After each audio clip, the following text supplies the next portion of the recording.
عن ابی موسیٰ رضی اللہ تعالی عنہ قال قال رسول اللہ صلی اللہ علیہ وسلم امتی امت مرحومہ لیس لها عذاب فی الآخرہ وعذابها فی الدنیا الفتن والزلزال والقتل رواہ ابو داود او کما قال علیہ الصلوۃ والسلام۔ معزز بزرگان، دوستو اور عزیز ساتھیو، موضوع سے متعلق جو احادیث آپ کے سامنے آ رہی ہے، ابواب الفتن، فتن کے باب، فتن کا زمانہ، فتن کا دور، فتنے کا ٹائم، فتنے کا سال، فتنے کا مہینہ، فتنے کا دن، فتنے کا وقت، فتنے کا لمحہ، فتنے کی ایک گھڑی، سیکنڈ میں بھی فتنہ ہو رہا ہے، منٹ میں بھی ہو رہا ہے، گھنٹے میں بھی ہو رہا ہے، دنوں میں، راتوں میں، ایام میں، شہر اور سنہ، سال میں فتنے رونما ہو رہے ہیں، الگ الگ ٹائپ کے فتنے رونما ہو رہے ہیں۔ حدیث شریف جو آپ کے سامنے میں نے پیش کی ہے، اس میں نبی کریم صلی اللہ علیہ وسلم نے امت کو تسلی دی ہے۔ حدیث کا ترجمہ ہے کہ میری امت امت مرحومہ ہے۔ ہم بولتے ہیں نا فلاں مرحوم، فلاں مرحوم، مگر زندے کو بول دے فلاں مرحوم تو غصہ ہو جائے گا، وہ کہتے مجھے مرا ہوا بول رہا ہے۔ مرحوم کے معنی آتے ہیں جس پر رحمت برسے، مرحوم کے معنی آتے ہیں جس پر رحمت ہو، مرحوم کے معنی ہے کہ جس پر رحم ہو۔ تو زندوں کو بھی استعمال کر خوش ہونا چاہیے، لیکن یہ عام طور پہ جو مردوں کے لیے استعمال ہوتا ہے بطور نیک فالی کے ہوتا ہے۔ نیک فالی، آپ کے دماغ میں کبھی بات نہیں آئی ہوگی شاید، نیک فالی ہے کہ اللہ تعالیٰ اس پر کیا کرے، رحم کرے، اس لیے فلاں مرحوم فلاں مرحوم بولتے ہیں اس کو۔ تو نبی کریم صلی اللہ علیہ وسلم نے فرمایا کہ یہ میری امت امت مرحومہ ہے، تسلی ہے، بھروسہ ہے۔ اللہ کے نبی صلی اللہ علیہ وسلم نے دل کے اطمینان کے لیے، سکون کے لیے فرمایا کہ یہ ہماری جو امت ہے، اس امت پر رحم کیا گیا، خصوصی رحمت۔ ایک اللہ رب العزت کی ذات، یہ رحمت ایک تو عام ہے، وسعت اور رحمتی کل شیء، ہر چیز کو رحمت ملتی ہے، ہر ایک جگہ رحمت ہے۔ ہم مشاہدہ کر رہے ہیں، ہم کھا رہے ہیں، پی رہے ہیں، برت رہے ہیں، دیکھ رہے ہیں، یہ اللہ کی عمومی رحمت ہے، وسعت اور رحمتی کل شیء، ہر چیز کو وسیع ہے، مومن کو، کافر کو، مشرک کو، تمام کو رحمتیں ملتی ہے، اللہ کی رحمتیں۔ یہ رحمت عامہ بولتے ہیں، عام رحمت، اور ایک رحمت خاصہ، خصوصی رحمت۔ جب سیٹ لگتی ہے کسی مجلس میں، ایک اسٹیج ہوتا ہے، پھر اس کے بعد سیٹیں لگتی ہے، کرسیاں لگتی ہے، گھیرا بندی کر دیتے ہیں، وہاں لکھ دیتے ہیں باضابطہ آزو بازو میں وی آئی پی۔ بھائی عام لوگوں کے لیے نہیں ہے، یہ وی آئی پی لوگوں کے لیے۔ اور جب آنے والا وی آئی پی آدمی آتا ہے، اس کو عام جگہ نہیں بیٹھایا جاتا، بلکہ اس کو بلا کر خاص طریقے سے وی آئی پی کے کیو میں بیٹھایا جاتا ہے، اور عام ادھر آ جائے تو یہ کہا جاتا ہے بھائی مہمان آنے والے ہیں، آپ پیچھے۔ تو یہ امت امت مرحومہ ہے، خاص رحمت والی ہے۔ تو اللہ کی خاص رحمت، مثال کے طور پر نماز پڑھتا ہے بندہ، امام آگے ہوتا ہے، مقتدی پہلی لائن میں ہوتے ہیں، اس پر خاص رحمت نازل ہوتی ہے، دوسری والی صف پر خاص رحمت نازل ہوتی ہے، تیسری صف والوں پر خاص رحمت نازل نہیں ہوتی ہے۔ پہلی صف والے کیا ہے؟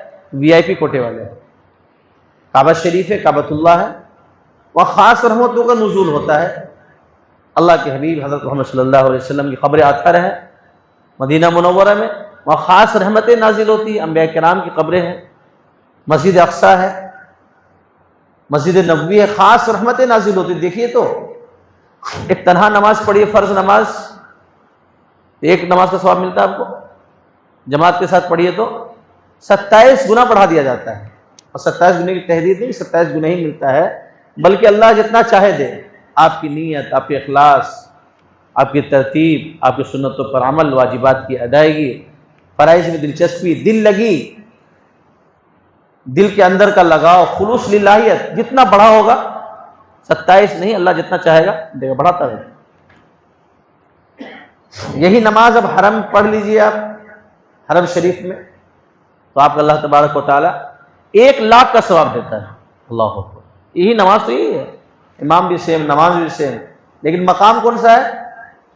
رحمت والا مقام ہے، رحمت والی جگہ ہے، تو اللہ تعالیٰ 27 سے ڈائریکٹ 1,00,000 گنا ثواب بڑھا دیتا ہے.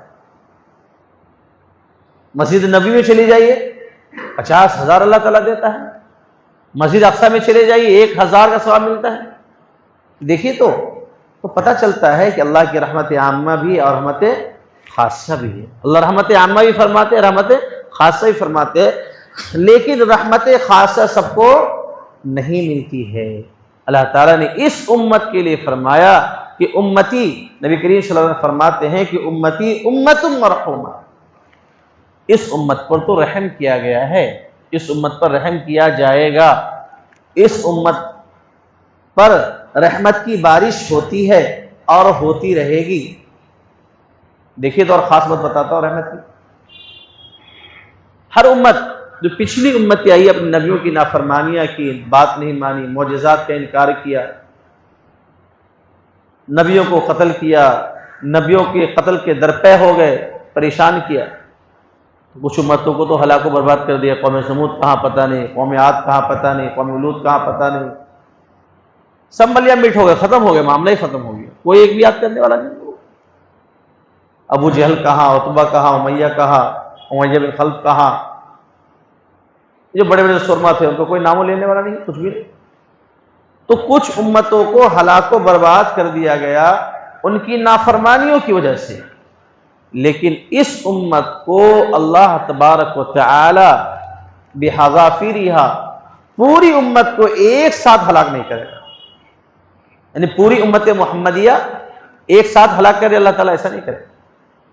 آزمائشوں کے تحت، فتن کے تحت، بدعمالیوں کی وجہ سے، گناہوں کی وجہ سے، انسانی اندرونی کمیوں کی وجہ سے اللہ کا الگ الگ ٹائپ کا عذاب تو آتا رہے گا، الگ الگ مقام پہ، الگ الگ جگہوں پر، الگ الگ علاقوں پر، بستیوں پر، شہروں پر آزمائشوں کے ذریعے ہر طرح کے عذاب تو آتے رہیں گے. کبھی کبھی پورا کا پورا علاقہ ختم ہو جائے گا، ایسا عذاب تو آئے گا، اور آتا ہے. کبھی سیلاب آ جاتا ہے، کبھی بارش ہو جاتی ہے، کبھی بجلی گر جاتی ہے، کبھی انسانی فسادات میں یہ ساری چیزیں نظر آتی ہے. لیکن اللہ تبارک و تعالیٰ پوری کی پوری امت کو ہلاک ایک ساتھ نہیں کرے. کیوں؟ یہ جو رحمت اللہ تبارک و تعالیٰ کی چل رہی ہے، اس وجہ سے اللہ تعالیٰ اپنے رحم و کرم سے اس پوری امت کو ہلاک نہیں کرے گا. یہ رحم و کرم کی وجہ ہے. امت مرحومہ لیس لہا عذاب فی الآخرہ. اللہ اکبر. قربان جائیے ہمارے نبی کے واسطے پر، ہمارے نبی کی شفاعت پر، ہمارے نبی کی امت ہونے پر فخر کریں. ہمارے نبی کے رحمت للعالمین ہونے پر ہم خوش ہوں، ہمارے ماں باپ قربان ہوں، گھر بار قربان ہو. نبی کریم صلی اللہ علیہ وسلم نے فرما دیا لیس لہا عذاب فی الآخرہ. کتنی بڑی بات فرمائی کہ اس امت کو آخرت میں عذاب نہیں ملے گا. حدیث میں ہے، ترمذی ابو داؤد کی ابواب الفتن کی سب سے آخری حدیث ہے. فتن کے جو ابواب میں حدیث پیش کی گئی سب سے آخری حدیث یہی ہے. اس امت کے فرد کو آخرت میں عذاب نہیں دیا جائے گا، عذاب ہی نہیں ہوگا. یہ کون کہہ رہے ہیں؟ الصادق والمصدوق، سچا پیغمبر، مصدوق جس کی سچائی پیش کی گئی ہو، جس سچائی کی تصدیق کی گئی ہو. الصادق والمصدوق، ہمارے نبی حضرت محمد صلی اللہ علیہ وسلم کہہ رہے ہیں اس امت کو آخرت میں کوئی عذاب نہیں ہوگا. لیکن پورا قرآن، پوری حدیث بھری ہوئی ہے کہ جو لوگ نافرمان ہوں گے ان کو عذاب ہوگا، گناہگار کو عذاب ہوگا، زناکار کو عذاب ہوگا، بدکار کو عذاب ہوگا، قاتل کو عذاب ہوگا. اب دو حدیثوں میں ٹکراؤ ہو گیا نا. ایک طرف تو ہے کہ عذاب ہوگا، اور دوسری طرف ہے کہ اس امت کو عذاب ہی نہیں ہوگا. ایک ہی زبان سے دو طرح کی حدیث نکل رہی ہے، تو علماء نے تطبیق دی ہے اس کے اندر۔ اس امت کو آخرت میں عذاب نہیں ہوگا، کچھ کو پہلی بار میں ہی عذاب نہیں ہوگا اور کچھ کو بعد میں عذاب نہیں ہوگا، یہ عذاب میں تخفیف کر دی جائے گی۔ پہلی بار میں جب ایک بندہ ایگزام دیتا ہے تو کچھ لوگ پہلی بار میں ہی نکل جاتے ہیں، پاس ہو گئے، 1,00,000 لوگوں نے دیا، 20,000 پاس ہو گئے۔ یہ پہلی بار میں آزمائش میں نکل گئے، پاس ہو گئے، ان کو جاب مل جائے گا، ان کو نوکری مل جائے گی، اپنے کام میں لگ سکتے ہیں۔ اور پھر اس کے بعد اس کو موقع دیا جاتا ہے کہ دوسری بار اب کیا کروں، دوسری بار بھی ایگزام دے سکتے ہیں۔ تو دوسری بار تو فوراً ایگزام تو ہوگا نہیں، اس میں ٹائم لگتا ہے، وقت لگتا ہے، تیاری کرنی پڑتی ہے، سارا کچھ کرنا پڑتا ہے۔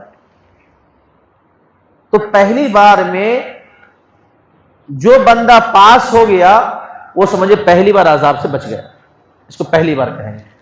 اور پھر اس کو کسی بھی وجہ سے عذاب میں ڈالا گیا، تو عذاب میں ڈالنا بھی یوں کہہ لیجئے جیسے کہ لوہے میں زنگ لگ جائے تو اس کو جو لوہے کو بنانے والا بندہ ہوتا ہے، لوہار کہے، وہ لوہار ہوتا ہے، وہ ڈائریکٹ زنگ آلود کو پیٹنا شروع نہیں کر دیتا ہے وہ، بلکہ اس چیز کو آگ میں تپاتا ہے، آگ میں تپاتا ہے، اس کے اندر صلاحیت پیدا کرتا ہے، اس کے اندر وہ ہیرے ڈالتا ہے، اس کے اندر وہ ایبیلٹی ڈال دیتا ہے کہ اس کو اب اس شیپ کو چینج کیا جا سکے، اس کو سیکل کیا جا سکے، اس کو چمکدار کیا جا سکے، اس کو پالش کیا جا سکے۔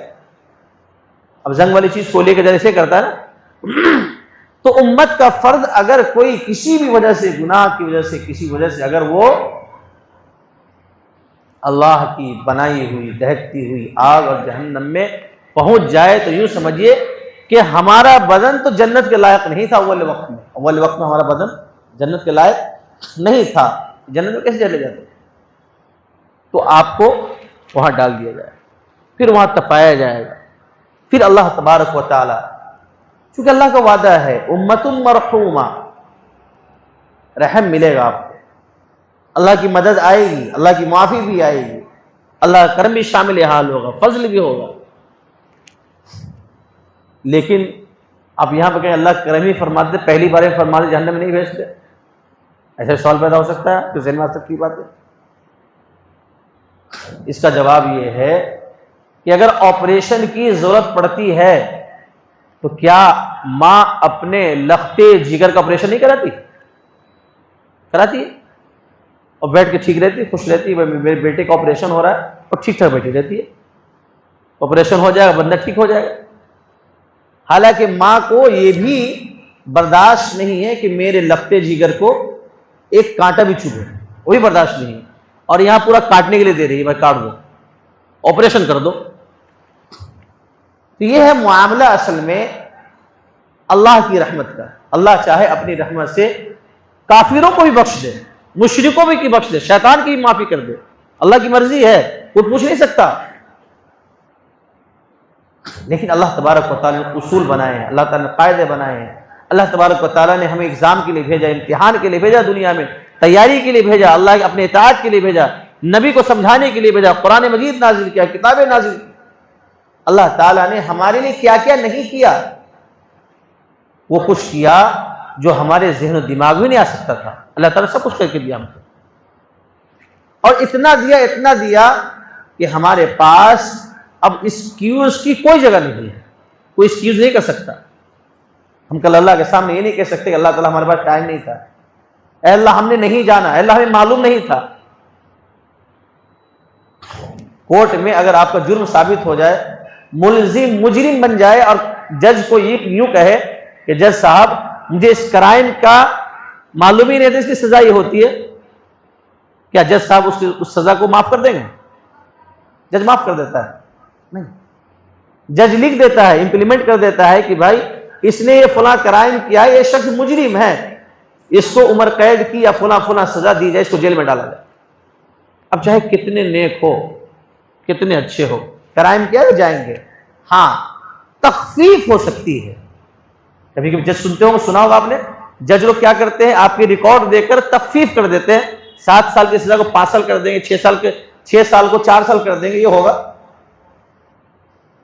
تو اللہ تبارک و تعالیٰ نے نظام بنایا ہے، اور کسی بندے کو ایکسکیوز کی کوئی گنجائش نہیں چھوڑی کہ بندہ کھڑے ہو کر یہ کہہ دے کہ اللہ مجھے معلوم نہیں تھا۔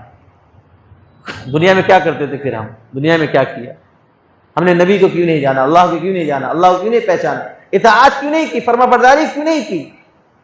تو ہمیں تو یہ چیز بھگتنا پڑے گی، ہمیں تو وہاں جانا پڑ سکتا ہے۔ میرے بھائیوں، یہ امت مرحومہ ہے، ہر فرد کے لیے ضروری ہے کہ پہلی بار میں جنت جانے کی کوشش کرے۔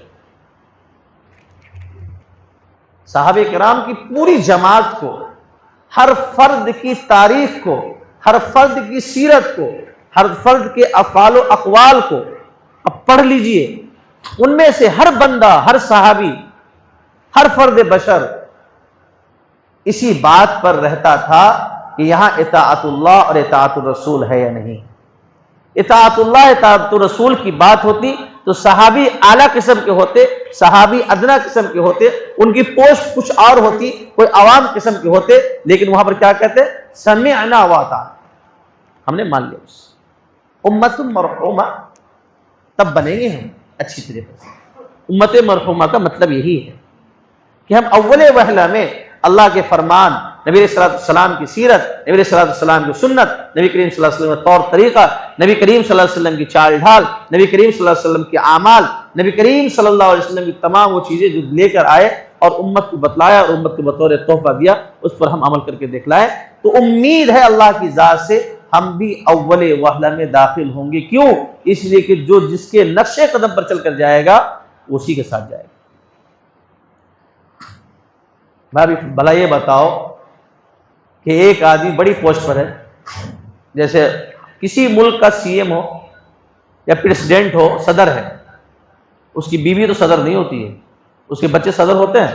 نہیں ہوتے، لیکن چونکہ اس کے نقش قدم پر ہے، صدارت کے عہدے پر ہے، اس کے نقش قدم پر ہے، تو بندہ نقش قدم پر ہوتے ہوئے اس کو بھی انٹری کیا ہو جاتی ہے؟ مل جاتی ہے، وہ جہاں چاہے جا سکتے، جہاں صدر جائے گا اس کی بیوی بھی جائے گی۔ تو نقش قدم چونکہ صدر کا ہوتا ہے تو اس کی بیوی کو بھی وہاں ایکسس مل جاتا ہے جہاں صدر کو ملتا ہے، وہ پرائیویسی، وہ جگہ، وہ سہولیات، وہ آشائش، وہ آرام، ساری چیزیں مہیا ہوتی ہیں۔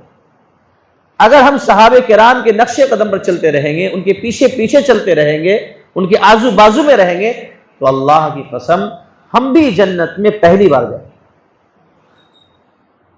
اور اگر ہم دور دور سے چلیں گے، دور دور سے، صحابہ کی زندگی تو یہاں چل رہی ہے اور ہم وہاں فاصلے سے جا رہے ہیں اور ادھر فاصلے سے جا رہے ہیں، کبھی ادھر بھٹک رہے ہیں، کبھی ادھر جا رہے ہیں، کبھی یہ راستہ اختیار کر رہے ہیں، کبھی وہ راستہ اختیار کر رہے ہیں، جس میں قرآن کریم ہے اور نبی کریم صلی اللہ علیہ وسلم کی زندگی موجود ہے۔ جب نقش قدم ہی نہیں ملے گا تو منزل کو کیسے پہنچ پائیں گے؟ کبھی نہیں ہو سکتا ہے۔ عرب میں پہلے زمانے میں کیا ہوتا تھا؟ اونٹ چلتا تھا، گھوڑے چلتے تھے، تو قیافہ شناس لوگ اونٹ کے پاؤں سے یہ بتا دیتے تھے کس قبیلے کا اور کس کا اونٹ ہے، گھوڑا کس کا ہے۔ آپ کے پاؤں سے اور ایک انسان کے پاؤں کے نشان سے وہ یہ بتلا دیتا تھا قیافہ شناس کہ کس قبیلے سے کس کا بیٹا ہے، کس کی اولاد ہے۔ اور جب اونٹ گزر جاتا تھا ان کو پتہ چلتا تھا کون سے راستے سے گیا اور پھر اس کے نشان قدم پر جا کے اس منزل تک پہنچ جاتے تھے۔ صحابہ کرام جس نشان کو چھوڑ کر، جس قدم کو چھوڑ کر اس دنیا سے گئے ہیں، اس کے بعد ہی ہم امت مرحومہ بننے والے ہیں، جس کو نبی کریم صلی اللہ علیہ وسلم نے فرمایا۔ ورنہ تو حدیثوں میں تضاد ملے گا، حدیثوں میں کہ ایک حدیث اس طرح کی، ایک حدیث اس طرح کی ہے، یہ سمجھ میں نہیں آ رہا۔ تو حدیث کا مطلب یہ ہے کہ امت مرحومہ نبی علیہ السلام نے فرمایا کہ جس پر رحم کیا جائے گا۔ بھائی ہم جب بارش ہوتی ہے تو جب تک شیلٹر میں نہیں جاتے، شیڈ میں نہیں جاتے، بارش ہم کو بھگاتی رہتی ہے، تو ہمیں رحمت کے تلے آنا پڑے گا، ہمیں رحمت کے نیچے آنا پڑے گا۔ اللہ تعالیٰ نے مفعول بنایا، مفعول کا مطلب ہے جس پر رحم کیا گیا ہو، تو رحمت کی جگہ پر آئے گے تو رحمت ملے گی۔ یہی وجہ ہے کہ پہلی صف والے کو رحمت زیادہ ملتی ہے اور تیسری صف والوں کو رحمت کم ملتی ہے۔ کیوں؟ اس لیے کہ یہ مرحوم بنے ہیں، رحمت لینے کے لیے پہلی صف کو اختیار کیا ہے۔ تو ہمیں چاہیے کہ ہم امت مرحومہ کے صف میں داخل ہو جائیں۔ اس کے لیے قرآن مجید کو، اس کے لیے نبی کریم صلی اللہ علیہ وسلم کی زندگی کو مکمل طریقے سے اپنانا پڑے گا۔ لیس لہا عذاب فی الآخرہ، اللہ تعالیٰ آخرت میں بالکل عذاب نہیں دے گا اس امت کو۔ وعذابها فی الدنیا الفتن والزلزال والقتل. میں اپنی بات سمیٹ رہا ہوں. نبی کریم صلی اللہ علیہ وسلم نے فرمایا کہ اس امت کو دنیا کا جو عذاب ہے وہ ہے الفتن، فتنوں کا انبار ہو. فتنے ہر جگہ جگہ جگہ جگہ الگ طریقے سے فتنے گنانے کی زمانے کی ضرورت ہی نہیں ہے. اور سب سے بڑا فتنہ اس زمانے میں اب تو ہر ایک کی زبان پر یہی ایک موبائل ہے. واقعی ہے سب سے بڑا فتنہ ہے. فتنے سے بڑا کوئی موبائل نظر ہی نہیں آ رہا کہ سارے فتنے کو اس موبائل میں سمیٹ دیا گیا ہے. ہاں یہ الگ سی بات ہے، یوزر کے اوپر ڈیپینڈ کرتا ہے کہ اس کے لیے فتنہ ہے یا نہیں ہے. اگر صحیح استعمال کرنے والا ہے، قرآن پڑھنے والا ہے، موبائل میں دیکھ کر ثواب ملے گا آپ کو. اگر آپ موویز دیکھنے والے ہیں تو گناہ ملنے والا ہے. ایک ہی چیز سے ثواب بھی کمانے والے ہیں اور ایک ہی چیز سے گناہ بھی کرنے والے ہیں. ایک ہی چیز سے اللہ کو راضی بھی کرنے والے ہیں اور ایک ہی چیز سے شیطان کو خوش کرنے والے ہیں.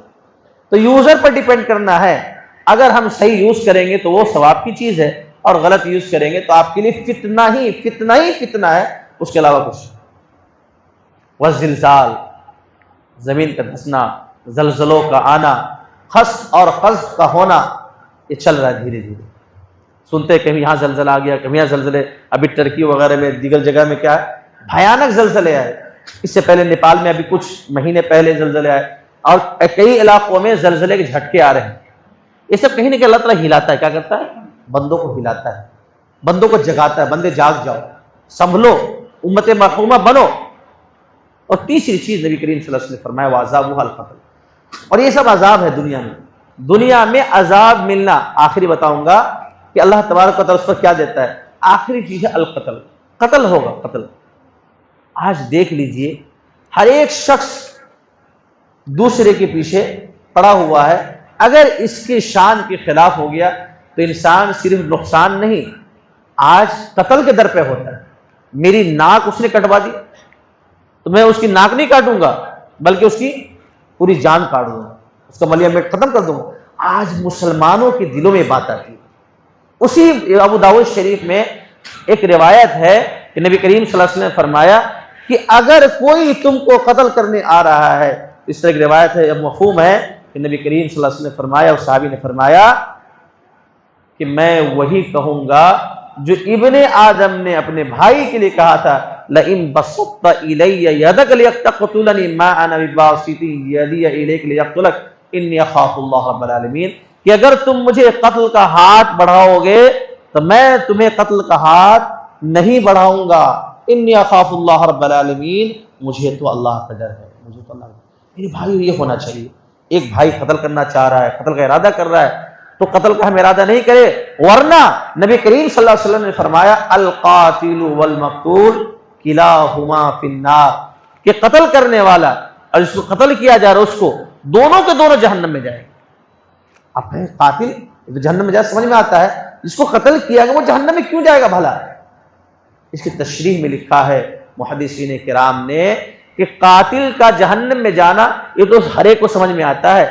مقتول کا جہنم میں جانا اس لیے سمجھ لیجئے کہ اگر جس کو قتل کیا جا رہا ہے، کیا گیا، اس کو موقع مل جاتا تو پہلے وہ اس کو قتل کر دیتا اور وہ قاتل بن جاتا جو مقتول تھا. یعنی دونوں میں سے جس کو موقع ملتا قتل کر دیتا. اس کو پہلے موقع ملا، اس نے قتل کر دیا. اس کو موقع ملتا تو اس نے قتل کر دیا. تو قتل کا تو دونوں کا ارادہ تھا نا. اسی نبی کریم صلی اللہ علیہ وسلم فرمایا القاتل والمقتول کلاہما فی النار، دونوں کے دونوں جہنم میں جانے والے ہیں. نبی کریم صلی اللہ علیہ وسلم کے ارشاد کا حاصل یہ ہے کہ اس امت پر اللہ تبارک تعالی نے رحم کیا ہے. ہم ضروری ہے کہ رحمت کے سائے میں آنے کی کوشش کرے. اللہ تبارک و تعالی ہمیں آخرت کے عذاب سے بچائے گا. اور دنیا میں جو چیزیں ہو رہی ہے اس چیز سے آخری بات یہ ہے کہ فتنے ہو، پریشانیاں ہو، آشائش ہو، آزمائش ہو، آلام ہو، اور طرح طرح کی چیزیں جو ہمارے سامنے آتی ہے، اللہ تبارک و تعالی اس امت کو ہلکے سے درد پر، ہلکے سے چبھن پر، ہلکی سی پریشانی پر اللہ تبارک و تعالی بڑا بڑا کیا دیتا ہے؟ ثواب دیتا ہے. بڑا بڑا کیا دیتا ہے؟ اصلی بتانا چاہ رہا ہوں کہ امت مرحوم اللہ بنا بھی دیتا ہے. اس امت پر رحم کیسے کرے گا؟ کہ فتنے پہ اللہ ڈال رہا ہے، زلزال آ رہا ہے، قتل ہو رہے ہیں، اس کی وجہ سے آپ کے ثواب کو اللہ تبارک و تعالی اٹھا دے گا. یہی وجہ کہ ایک بندہ جب بستر مرگ پر ہوتا ہے اور بستر پر بیمار پڑتا ہوا کیا ہو جاتا ہے؟ مر جاتا ہے. تو کبھی تو اس کے درجات بہت بلند ہو جاتے ہیں اور کبھی تو اس کے گناہ کیا ہو جاتے ہیں؟ معاف ہو جاتے ہیں۔ اللہ تبارک و تعالی ہمیں بھی امت مرحومہ میں ان لوگوں میں شامل فرمائے جو پہلی بار جنت میں داخل ہونے والے ہو۔ وآخر دعوانا الحمدللہ رب العالمین۔